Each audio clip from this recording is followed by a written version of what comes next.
नमस्कार मित्रों, मैं हूं डॉक्टर हरिनिवास। चैनल का नाम है संस्कृत साहित्य से एवं संस्कृति। आप सुन रहे हैं वैराग्य शतक। महाकवि भर्तृहरि के शतकों में आप जानते हैं कि 3 शतक हैं: नीति, श्रृंगार और वैराग्य। यहां है तो ये वैराग्य शतक का 8वां श्लोक, लेकिन नीति शतक में भी इन भाव को लेकर के श्लोक आया है। जीवन में अगर व्यक्ति मान सम्मान रखता है तो हर किसी के सामने हाथ फैलाना उसके बस का काम ही नहीं है।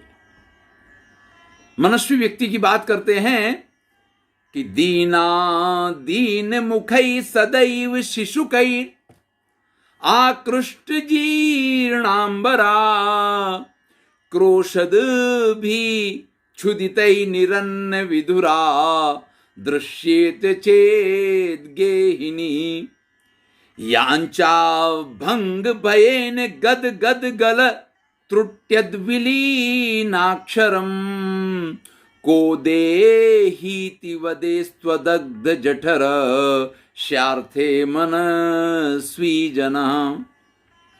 भैया, घर में बच्चे भूखे हैं, प्यासे हैं, बिलख रहे हैं,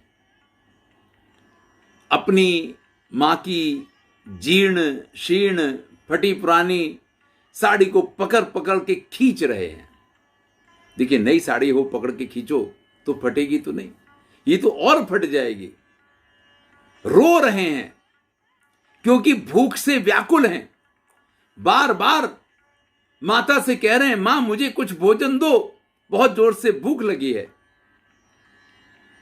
और इन सब के लिए जो जवाबदार है, या इन सब के भरण पोषण की जवाबदारी जिसके सिर पे है, वो पिता अपनी पत्नी का पल्लू खींचते हुए इस प्रकार से अपने बालकों को रोता विलखता भूख प्यास से व्याकुल देखता है। फिर भी अगर वो मनस्वी है तो मैं किसी के पास हाथ फैलाऊंगा, और अगर उसने मना कर दिया तो इस भय के कारण कि मैं मांगूंगा और मेरी याचना को अगर मना कर दिया, तो ये जो भय है, इसके कारण पल पल जलते, पल पल क्षीण होते, गलते अपने उस घर परिवार को देखने के बाद भी वो किसी के सामने हाथ नहीं फैलाता है। पापी पेट को भरने के लिए, अपने बालकों की क्षुधा को शांत करने के लिए वो कभी भी किसी के सामने हाथ नहीं फैलाता है। मनस्वी व्यक्ति की बात की गई है। आपको याद हो तो नीति शतक में भी वर्णन था कि मनस्वी कार्यार्थी गणयति दुखम न च सुखम। वो सुख दुख की चिंता नहीं करता है, चाहे उसको अच्छी शैया मिले, चाहे अच्छे वस्त्र मिले, चाहे अच्छा भोजन मिले, या फिर कभी धरती पे सोने का नंबर आ जाए। बड़ा सुंदर श्लोक है वहां पे, क्वचिद भूमौ शय्या क्वचिदपि च पर्यंक शयनम। देखना है तो नीति शतक के वीडियो देखिए, बड़ी ही सुंदर बात वहां पे भी की गई है। जीवन में इतना समझिए कि जो व्यक्ति लोगों के सामने एक बार हाथ फैलाने लग जाते हैं ना, उनको फिर आदत पड़ जाती है हाथ फैलाने की। हर बार में, हर बात पे उनको इसमें कोई, अगर दे दिया तो ठीक है, नहीं दिया तो हमारा क्या बिगड़ गया, हाथ ही तो लंबा कर लिया, इसमें क्या हो गया।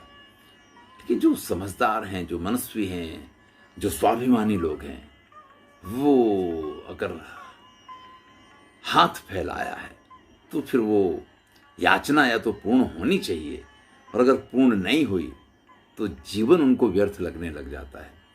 महाकवि कालिदास ने भी मेघदूतम में बड़ा सुंदर लिखा है कि श्रेष्ठ व्यक्ति के पास से याचना करनी अच्छी इसलिए होती है कि अगर वहां सफलता मिल जाए तो आनंद आता है, और नहीं भी मिले तो उसमें कम से कम पीड़ा तो नहीं होती है। एक बालक अपने पिता के पास हाथ फैला के गए कि मुझे ये चीज़ चाहिए, पिता ने दे दिया तो बराबर है, लेकिन अगर नहीं भी दिया तो पिता है, पिता से तो मांगा जा सकता है। इसलिए हमें जो कुछ मांगना है उस परब्रह्म परमात्मा उस पिता से मांगना चाहिए। लोगों के सामने क्या हाथ फैलाने। कालिदास ने लिखा, लांचा मोघा वर मदि गुणे नाधमे लब्ध कामा। यानी श्रेष्ठ व्यक्ति के पास से याचना करने पे अगर नहीं भी मिले तो भी वो अच्छा है, लेकिन निकृष्ट व्यक्ति के पास से मांगने पे मिल भी जाए तो भी उसको तो श्रेष्ठ नहीं माना जाता है। तो भैया जीवन में स्वावलंबी बने, स्वाभिमानी रहें। कुछ मांगना है तो ईश्वर के पास से मांगे, उससे बड़ा दाता कोई नहीं है। लोगों के सामने क्या हाथ फैलाने।